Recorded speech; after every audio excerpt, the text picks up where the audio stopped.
Hey everybody, welcome back to my channel. Today's Autistic Explanation video is going to talk about a topic called ableism. Now, this is going to be one of a 2 to 3 part series explaining ableism in greater detail, as well as what you can do to prevent ableism. This first video is just going to talk about the basics of what ableism is and the various types of ableism. Now, for anyone out there who doesn't know, ableism is discrimination similar to sexism or racism, but with the focus being discrimination against disabled people. Ableism, like all forms of discrimination, are ultimately a learned behavior.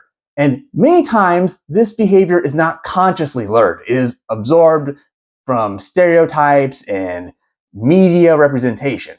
And just because someone engages in ableist behavior doesn't automatically make them consciously ableist. Just like not everybody who uses a racial microaggression is inherently a racist. Many times, though not all the time, many times, people who show ableist attitudes aren't even aware of the fact that they're being ableist, which is really a shame, and which is hopefully this video will help reduce the likelihood of that happening.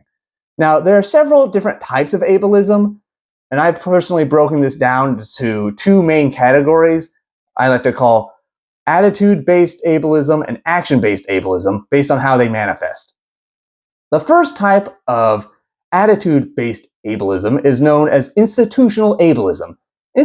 Institutional ableism is what happens when ableism is wound into the fabric of a certain part of society. A well-known example is medical ableism, which is the mindset that all disabilities are bad and they need to be corrected, which doesn't take into account how people with disabilities actually think or feel about their condition. It's like assuming that autism is a bad thing and needs to be cured without taking into account what autistic people actually think. Like, the next type of action-based ableism is called interpersonal ableism. Interpersonal ableism basically occurs within a social or interpersonal relationship. Like, here's an example.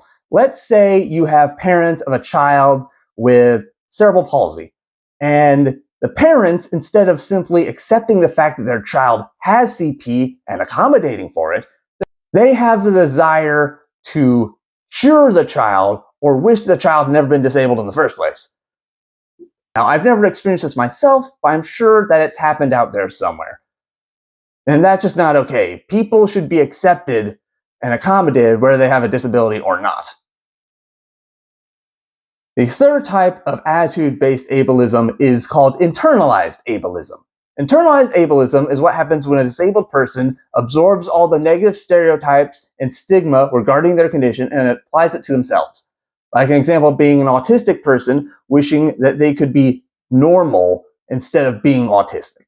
I'll admit from time to time I've thought this, but in general, I don't view autism as a bad thing, and I accept myself as I am, as do most autistics. But it does happen with people with many disabilities.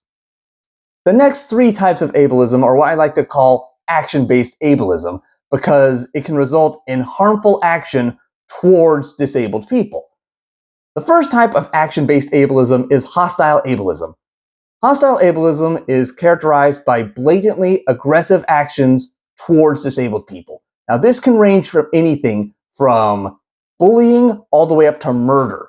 And in fact, the latter is such a concern, there's actually something called the Disability Day of Mourning, which exists to showcase the fact that many murders of disabled people are viewed as more socially acceptable and less deserving of punishment than murders of non-disabled people, which I do not think is right. A human life is a human life, regardless if that person has a disability or not. You shouldn't get off the hook because you kill someone with a disability. That's just not okay. The second type of action-based ableism is called benevolent ableism.